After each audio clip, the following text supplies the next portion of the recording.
Últimos 15 minutos da aula, na verdade, eu vou deixar com vocês, tá? Deixa eu só apresentar aqui, deixa eu ver.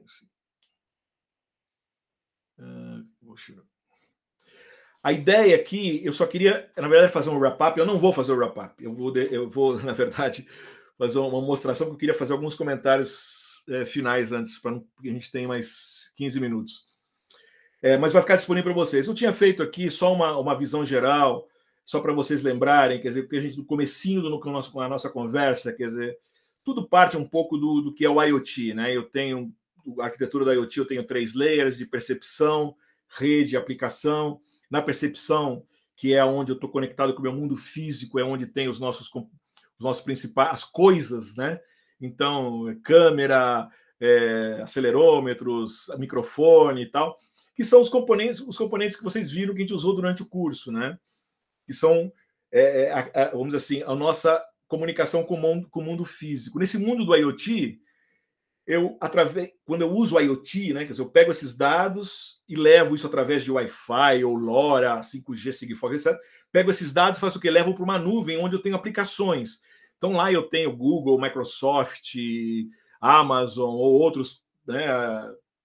Eu vou processar esses dados que eu trouxe do mundo físico, né?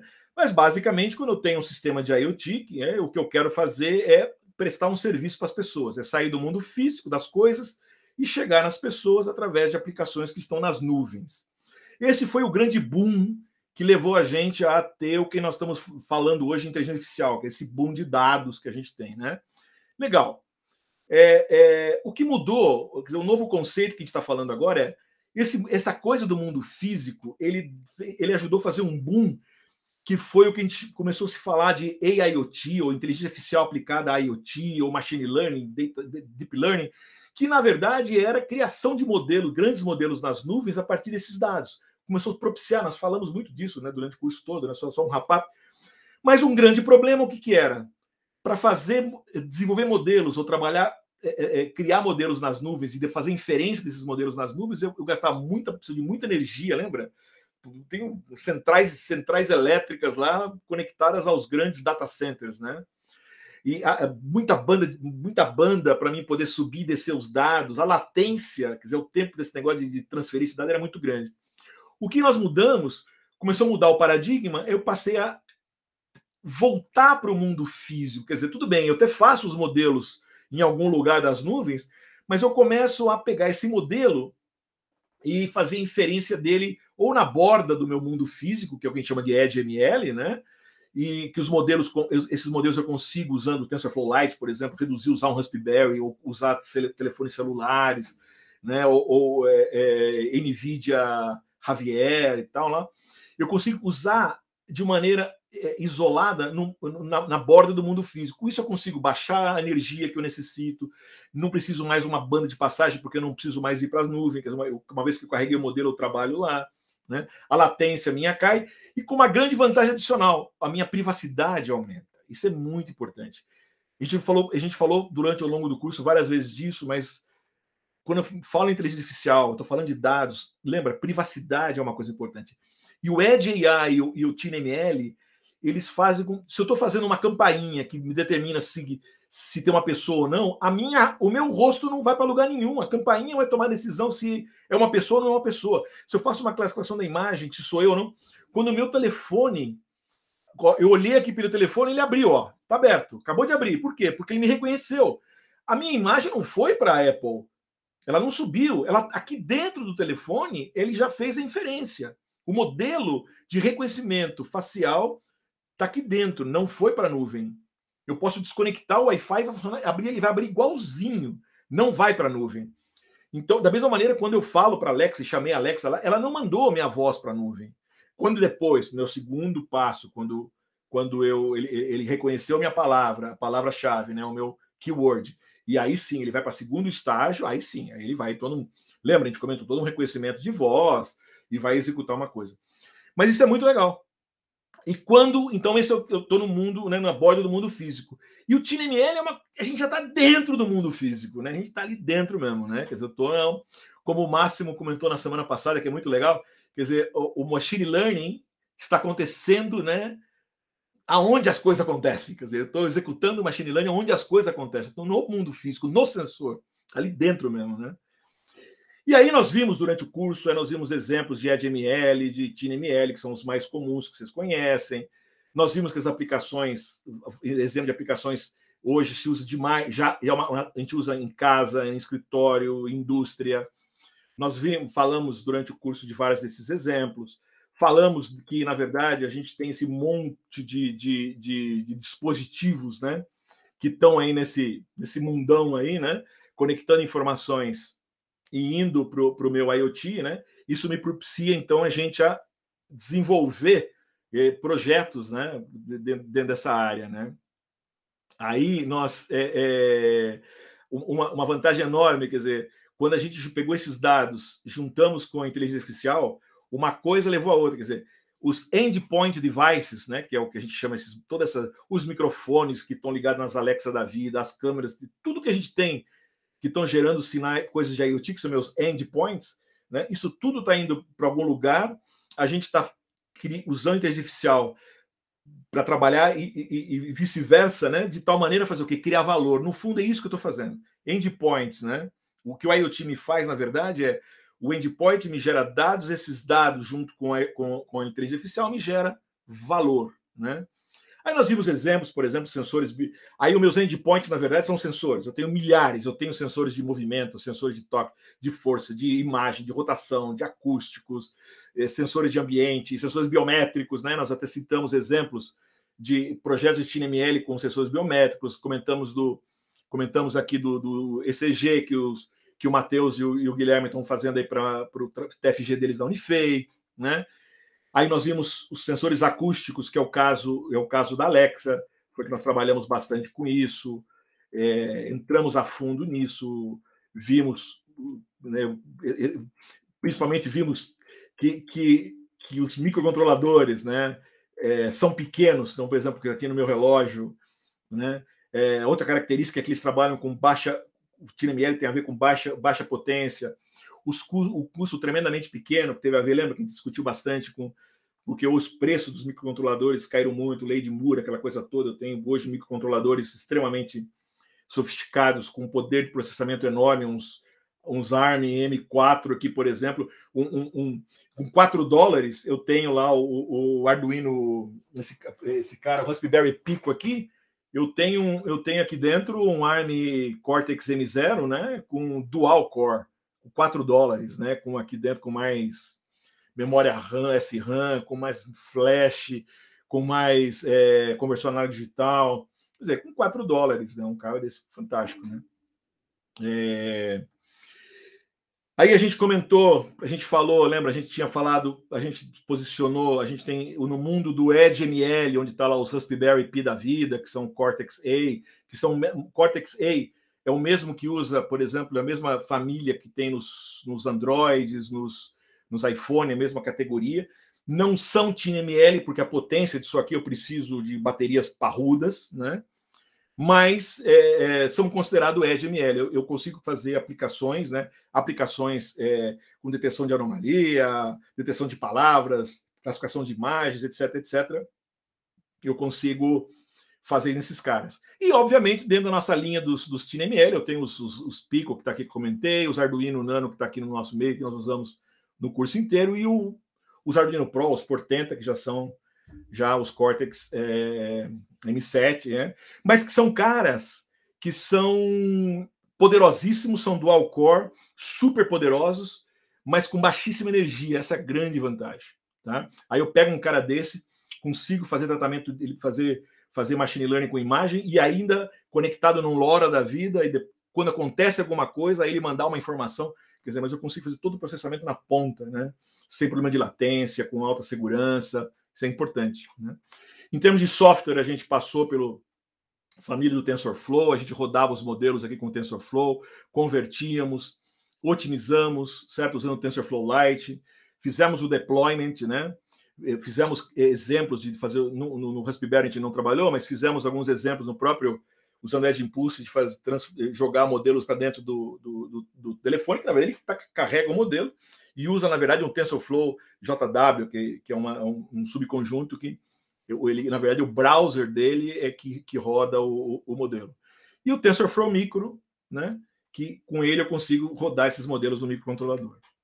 Esse é só um exemplo que comentei com vocês na aula passada, que no caso do EdgeML, que vocês queriam ver, se vocês quisessem ver, não sei se alguém viu, eu tinha todo um artigo que detalhava como é que eu fazia a classificação de imagem, né, detecção de objetos, né, usando um Cortex-A, né, que é o mais poderoso, mas olha, eu pego um modelo, eu pego dados que é o Imaginet, que são dados enormes, carrego um Mobilinet V1 aqui full, né, full, sem um alfa igual a 1, quer dizer, um modelo parrudo, treino, converto, né, transformo em TensorFlow Lite e com 4 MB, que para o Arduino é impossível, mas 4 MB não é nada. Eu tenho 8 GB, eu tenho os Raspberries aqui, o mais simplesinho tem 2 GB de RAM. Então, quer dizer, não tem problema nenhum. Esse modelo vai rodar assim, zero problema. Então, eu consigo fazer classificação de imagem, coisas sofisticadíssimas com o Raspberry. Lembrando que isso não é TinyML, porque eu preciso de uma bateria parruda, eu preciso de uma fonte de energia parruda, ele já consome na ordem de amperes.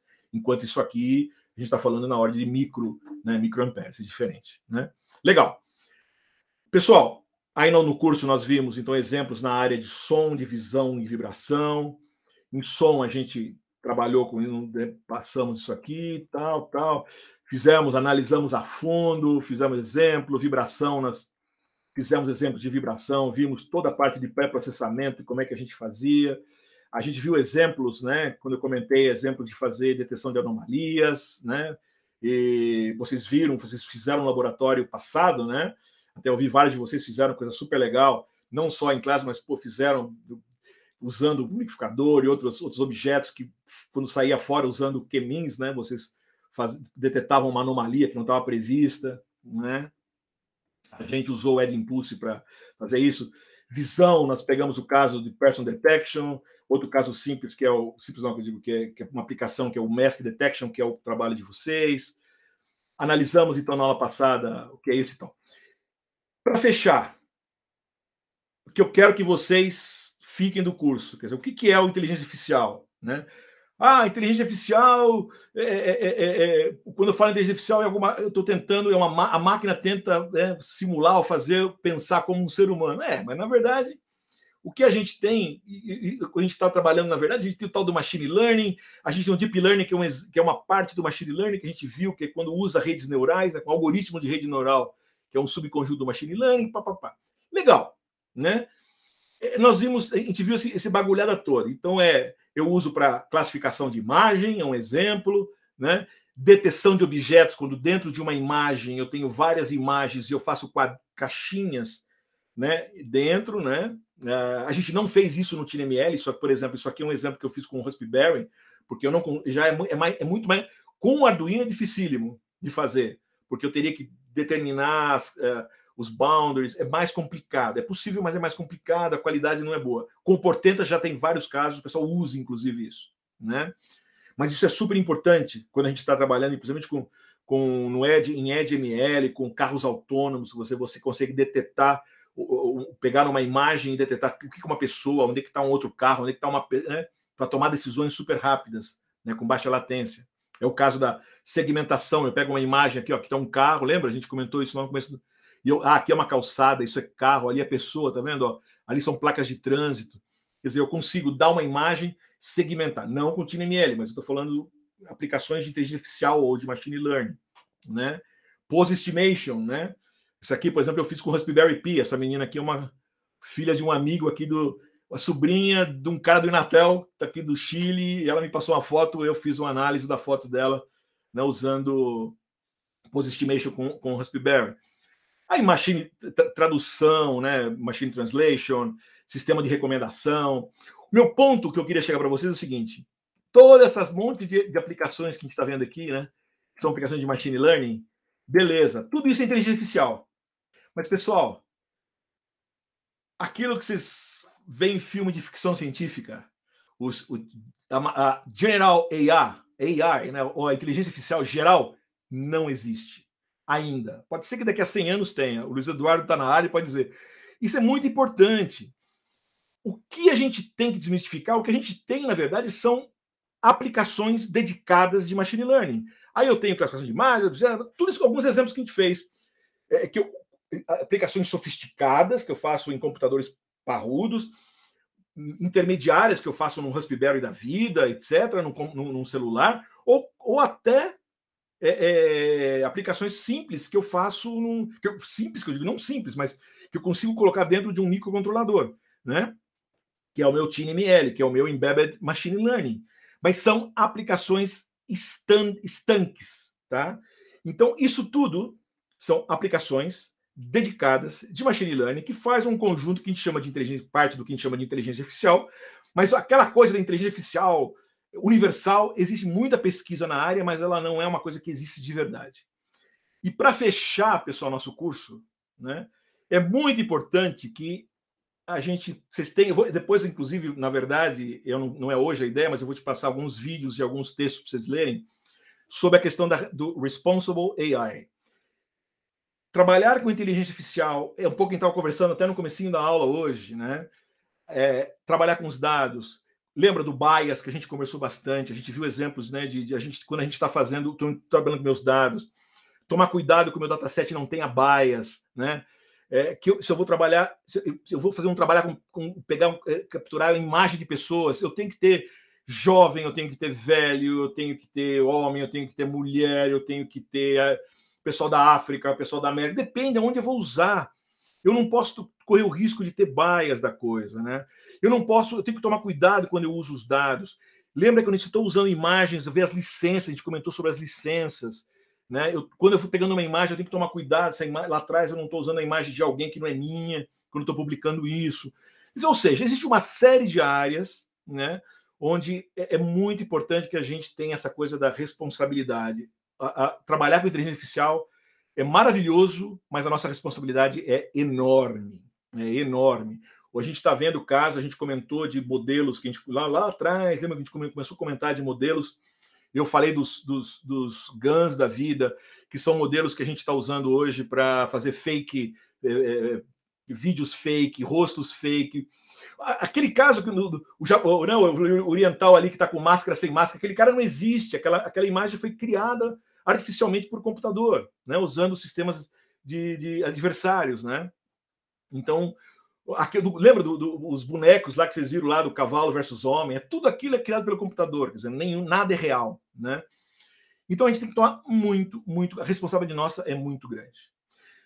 Pessoal, estamos fechando, essa é a nossa última aula, o último minuto do nosso curso de Embedded Machine Learning, o segundo curso para a Escola de Engenharia do Mundo. Espero que vocês tenham gostado. Na aula que vem eu vou ver o projeto, aí eu vou sentar de aluno e vou ver o projeto de vocês, que os que eu estou acompanhando eu sei que estão maravilhosos, né? Os projetos estão fantásticos. Eu acho que vou tenho que deixar registrado aqui o meu grande agradecimento ao pessoal de Harvard, ao professor VJ, né? Eu falei muito no início, mas eu tenho que fazer aqui. Para o lado da parte técnica, agradecer ao professor VJ, o Brian, que é um estudante de PhD, que deixou disponível muito do material que é usado lá em Harvard, né? O Pete Warden, né, que escreveu o livro junto com o Dan, que teve com vocês aqui no nosso curso, né? Eles foram são pessoas que se dedicam a isso, criaram, vocês viram o dataset do Pete, dataset de pessoas, dataset das palavras, que foram criadas para o uso disponível. Tudo que nós falamos no curso, gente, todos os datasets que a gente procurou trabalhar aqui, o Edge Impulse, tudo isso é aberto, né? Tudo isso é open, tudo isso é livre, ou seja, tudo que nós desenvolvemos é para o bem da humanidade. O bacana dessa área de inteligência artificial é que a gente, desde o Newton se falava isso, quer dizer, o bacana é você subir no ombro dos gigantes, quer dizer, você é grande quando você sobe no ombro de outro e aprende, né? Eu passei esses 4 meses aprendendo demais com vocês aprenderam comigo, eu aprendi com vocês, e a gente tem a obrigação de levar isso para frente, né? A gente vai fazer projetos e principalmente projetos para o que a gente fala de um social good, aí, projetos para o bem, né? Esse projeto que a gente está trabalhando junto com o pessoal, coordenado pelo pessoal da Itália, cara, é um projeto bacana, onde a ideia é usar nós do Brasil com outros países, e gerar projetos que ajudem, projetos que façam a diferença. Tá? Isso é muito, muito importante. E aproveitando que o Luiz Eduardo está aqui, eu vou repetir na semana que vem, mas eu acho que a abertura que a Unifei, principalmente o IEST, né, com o Lenarte, que diretor na época, com o Maurílio, de trazer todos os professores que viram o potencial disso, batalharam para trazer esse curso para vocês, gente. O professor Zé Alberto foi atrás de conseguir o kit a tempo, chegou em cima da hora, quando exatamente receberam o kit uma semana antes do primeiro laboratório. Não é menor. Eu acho que vocês têm o privilégio, né, de estar nessa grande universidade, né, que eu tive orgulho de ser aluno dessa universidade, tenho orgulho. Comecei como professor, né, Luiz Eduardo, em 82, mas não fiquei em 83, eu saí. Mas eu estou tendo o privilégio e a honra de poder voltar a dar aula na Unifei, que sempre foi meu sonho. Tá? Pessoal, muito obrigado. Então, a gente termina a nossa aula, termina o nosso curso, a aula que vem é o nosso apresentação de projeto, e agora, como sempre, eu estou disponível de vocês aí, se vocês têm alguma dúvida para a gente conversar. Então... Muito obrigado, Marcelo. Você, na realidade, você está é o início defasado de 40 anos, né? Trazendo a defasagem com novidade, e eu espero que os alunos tenham aproveitado muito. Eu assisti a última aula, que sorte a minha, certo? Assistir essa aula e ter oportunidade de topar com isso, né? Que o futuro é isso aí, né? E o futuro, a gente sabe muito bem, é quem sabe e quem não sabe, né? Que eu brinco, quem tem garrafa vazia para vender e quem não tem, certo? E você está entregando uma quantidade enorme de garrafa vazia para a turma. Espero que eles aproveitem. A semana que vem eu estou de volta para ver os projetos. Obrigado, viu, Marcelo? Obrigado pela sua dedicação. Não, obrigado você, Luiz. Legal, pessoal. E aí, pessoal, alguma dúvida? Estão tranquilo?